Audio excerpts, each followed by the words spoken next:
Kennedy em Brasília, como sempre, na segunda hora aqui do Jornal da CBN. Mais uma vez, boa noite a você, Kennedy. Boa noite, Nonato. Boa noite, ouvintes. Kennedy, hoje nós temos como convidado aqui nesse espaço o ex-presidente Fernando Henrique Cardoso, que está na ponta da linha para conversar com o ouvinte do Jornal da CBN, segunda edição. Presidente, boa noite ao senhor. Muito obrigado por atender a CBN. Boa noite, obrigado, sou eu, poder falar com vocês. Nós estamos acompanhando, presidente, o cenário de prisão do ex-presidente Luiz Inácio Lula da Silva.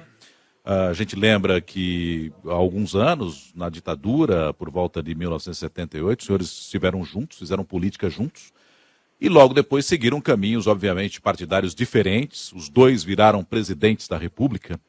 E a pergunta é a seguinte, presidente, qual é o impacto histórico da prisão do primeiro ex-presidente da República por um crime comum? Como é que o senhor avalia essa situação? Bom, o impacto é muito grande, historicamente falando, pela razão que você mencionou. É a primeira vez que um ex-presidente é preso por crime comum. Por razões políticas, vários foram presos, ou pelo menos detidos, mas por crime comum, passando pela justiça e dentro das regras do Estado de Direito, é a primeira vez. Mas mais do que isso, você mencionou aí, e é verdade, lá atrás nós tivemos em vários momentos juntos, eu tive nas greves históricas de São Bernardo, do ABC, eu dei a força que eu podia, eu tinha pouca expressão política na ocasião, era mais universitária, e mesmo mais tarde fizemos um encontro de São Bernardo para criar um partido novo, que fosse um partido mais homogêneo do que o partido, que era o PMD, o MDB na época, né? E havia todo um sonho em tudo isso. E o presidente Lula, em algum momento, simbolizou esse sonho, de modo que não é um instante de alegria para ninguém, né? A justiça se cumpre, mas junto com ela vem uma certa saudade de outras épocas e uma tristeza pelo que aconteceu. Kennedy? Presidente, boa noite. Aqui é o Kennedy Alencar. Ok, tá bem? Tô bem. Presidente, o senhor e o Lula sempre trocaram ali alfinetadas, tem até uma espécie de competição política entre os dois, mas também, como o senhor lembrou há pouco, tem uma relação política e até de amizade pessoal. Eu me lembro na transição, o senhor recebendo o Lula, enfim, o Lula foi ao velório da dona Ruth dar um abraço no senhor, o senhor foi ao hospital visitar o Lula quando a dona Marisa morreu. Assim, do ponto de vista pessoal, presidente, como é que o senhor se sente vendo o Lula preso lá em Curitiba? Primeiro, além disso, evidentemente, nós convivemos há algum tempo. Houve a época em que o Lula, Marisa e acho que 2 ou 3 filhos passaram férias numa casa simples que eu tinha na Piscinguaba. Você vê que nós tínhamos uma relação de outra natureza.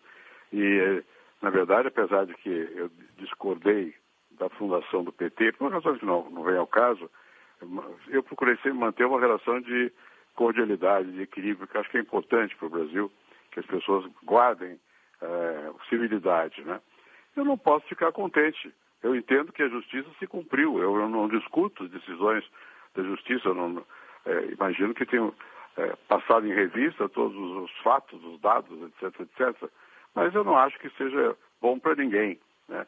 Eu acho que não está preso só o Lula, tem muita gente presa de vários partidos, outros estão sendo processados.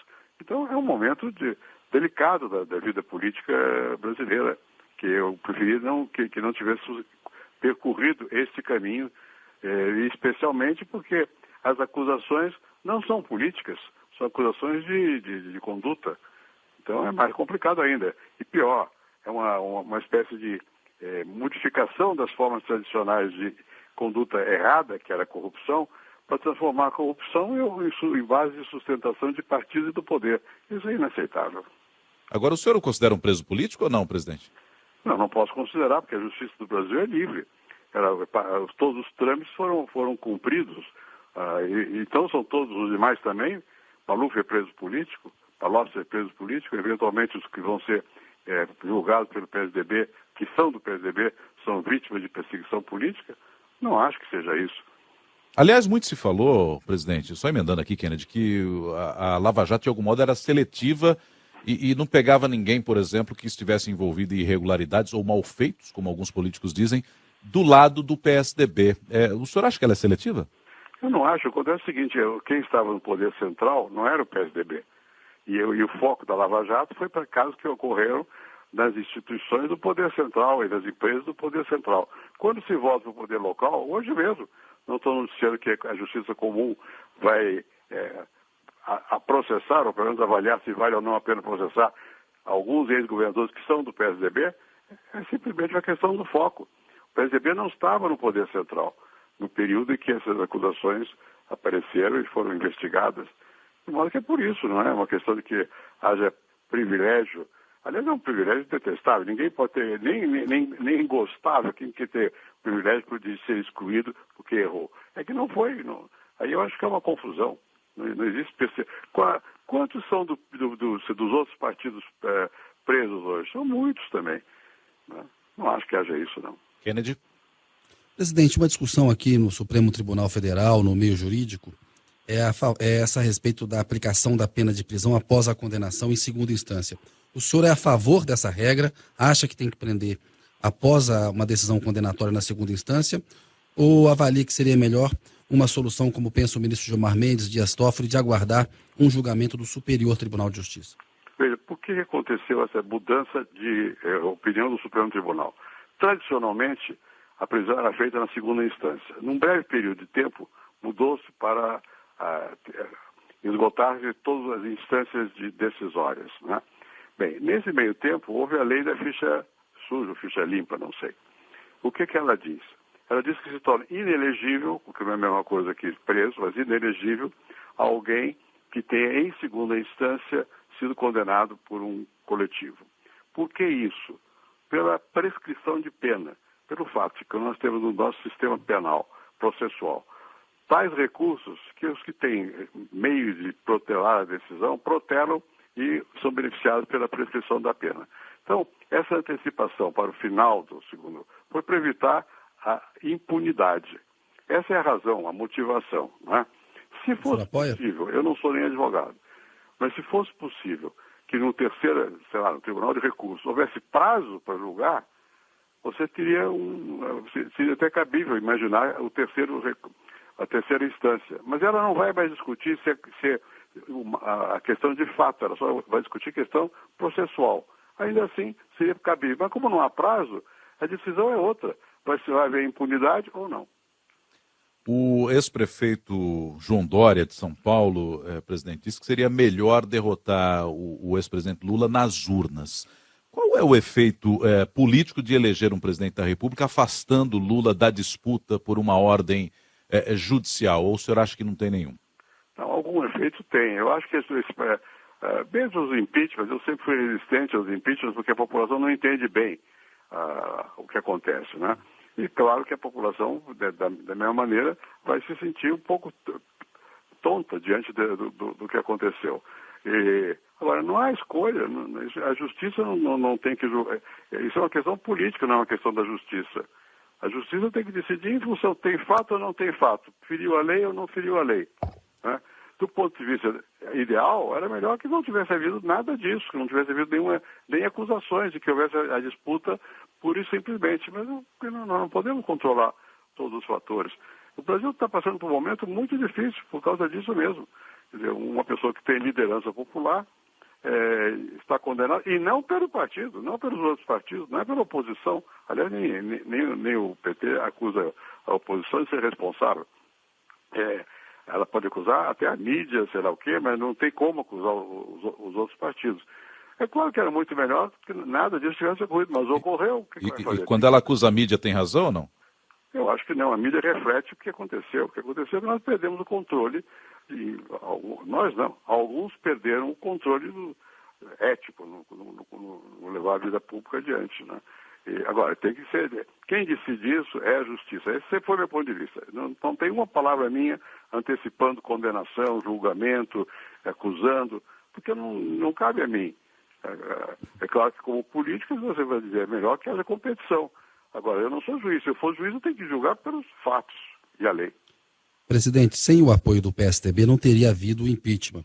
Olhando hoje, no momento em que o senhor tem feito algumas críticas, duras até, ao governo Temer, e está vendo aí os desdobramentos dessa crise política grave que o país vive, parece que o poço não tem fundo.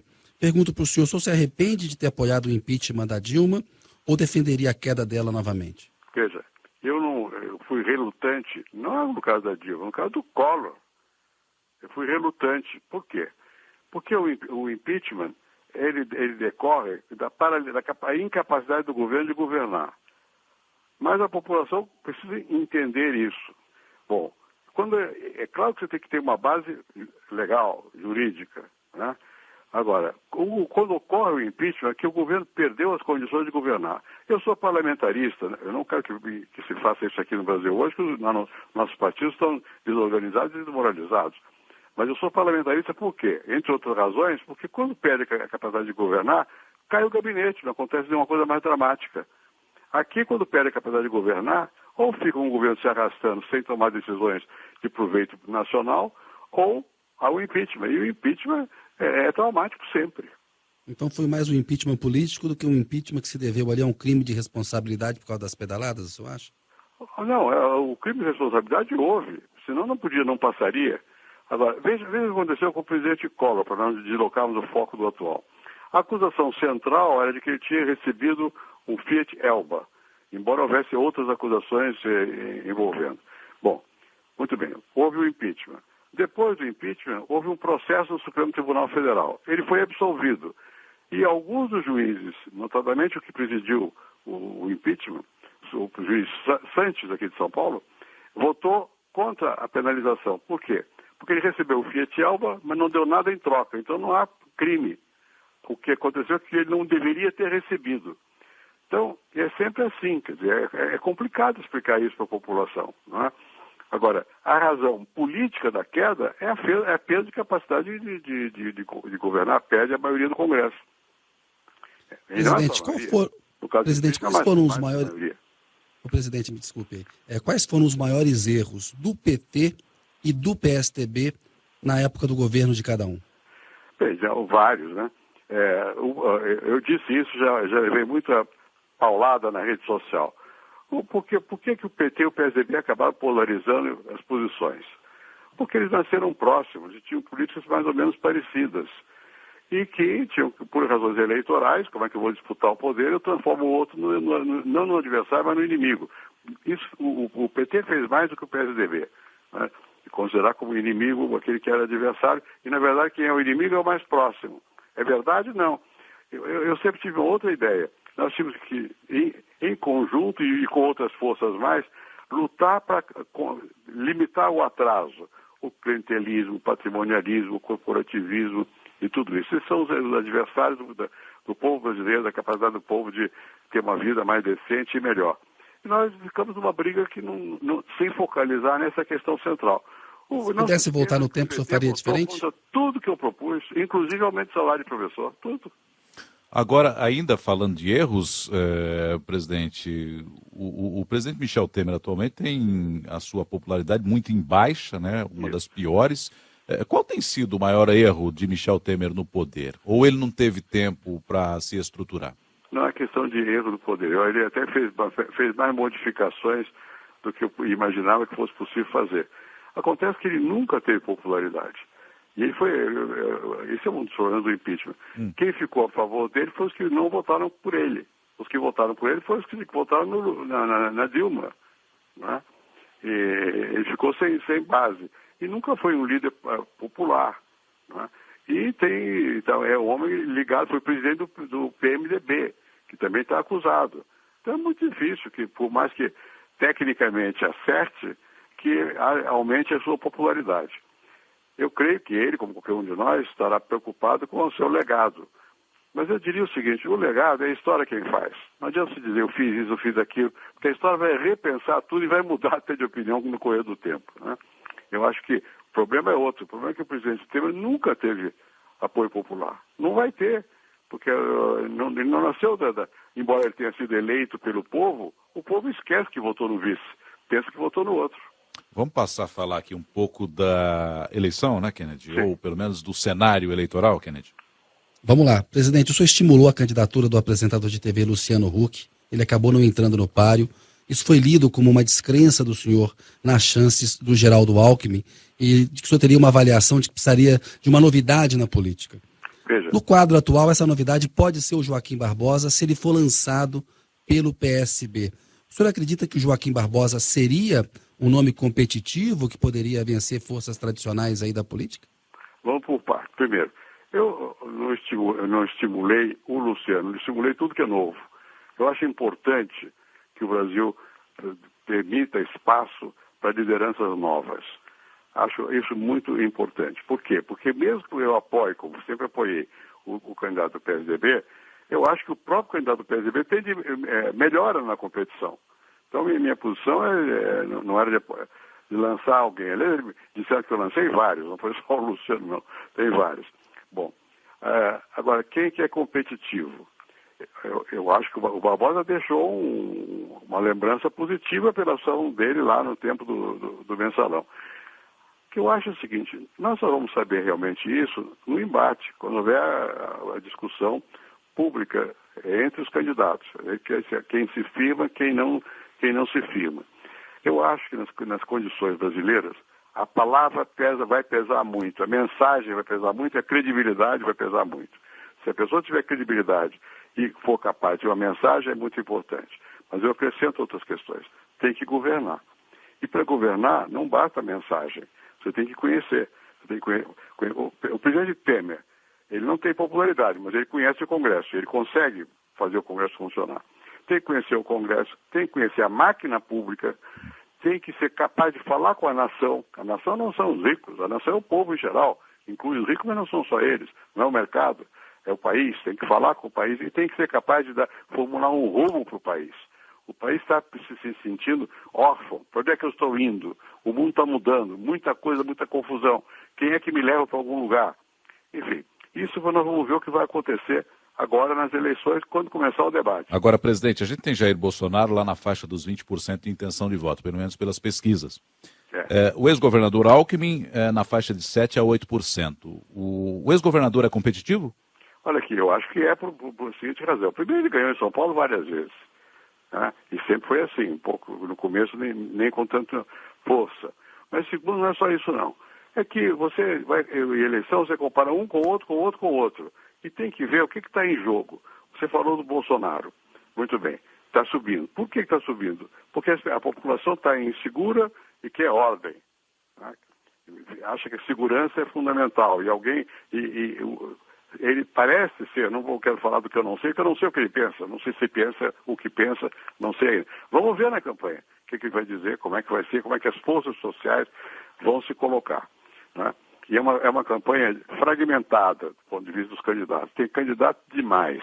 Vários deles têm algumas características que podem imaginar-se, permite que eu imagine, que chegue ao segundo turno. Uma pessoa como a Marina já chegou de uma vez, já teve voto. Pode ter, vai ter, depende do desempenho dela. Na eleição brasileira atual, o fator fundamental, ao meu ver, vai ser o desempenho, a capacidade de restabelecer o que você perdeu, a credibilidade, a confiança. Você sentir na palavra da pessoa que o que ela está falando não são só palavras. Mas nós não podemos esquecer que é uma eleição casada. As alianças eleitorais pesam, o tempo de televisão pesa. Muito tempo, se a pessoa não tem o que falar, atrapalha. Pouco tempo, deixa a voz rouca. Enfim, isso tudo é cedo para a gente poder ter uma ideia mais segura. Uhum. Isso mostra o seguinte, que vai ser uma eleição difícil, porque tem muito candidato e não tem ainda essas características de dizer, esse vai estourar mesmo. Entendi. Ô Kennedy, eu tenho aqui uma participação de um ouvinte, o Fernando José Akira, que ele diz o seguinte, qual seria a saída, ele até pergunta para o presidente, para a degradação política e institucional em que vivemos, que vai aí ao encontro também de uma questão tua, né, Kennedy? Qual que é a saída para o Brasil, presidente? E qual que é a mensagem que um candidato a presidente tem que mandar? O senhor falou que a mensagem é importante. Se o senhor fosse candidato, que mensagem o senhor mandaria para o eleitor? E como que o Brasil sai dessa? Vamos por parte. O que aflige as pessoas hoje? A violência e a roubalheira. São as aflições. Bom, ou seja, as pessoas querem segurança e querem um comportamento dos líderes que seja mais transparente e mais claro. Mas para quê? Que é a sua pergunta. As pessoas querem emprego, querem crescimento econômico, precisam de confiança. E querem as coisas simples que todo mundo quer. Transporte, educação, saúde, moradia. Como é que você toca nas pessoas? Não é só tocando nesses temas, é as pessoas sentindo que você tem capacidade e tem firmeza e expressa sinceramente um caminho para essas pessoas nesta direção. O Brasil tem que retomar o crescimento, é preciso botar ordem na casa, é preciso parar a roubalheira, é preciso que haja segurança, portanto, autoridade. Esse é o ponto. E você tem que transmitir, mais do que falar, do que discursar, a sua vida e você mesmo inspirarem esses valores. Presidente Fernando Henrique Cardoso, muito obrigado por atender a CBN. Uma boa noite ao senhor, hein? Boa noite e boa sorte para nós todos. Boa noite, presidente. Obrigado pela entrevista. Bom, Kennedy, tivemos aí, portanto, a participação do ex-presidente Fernando Henrique Cardoso, né? Ontem ouvimos o pré-candidato do PDT, Ciro Gomes, anteriormente Gleice Hoffmann, também presidente nacional do PT, e obviamente a gente nunca pode fugir dessa situação atual do ex-presidente Lula. A gente tem que estar sempre perguntando e questionando a respeito disso, né, Kennedy? Exatamente, e o ex-presidente está com o discurso mais afiado do que muito candidato, né, Nonato? Sem dúvida, também achei.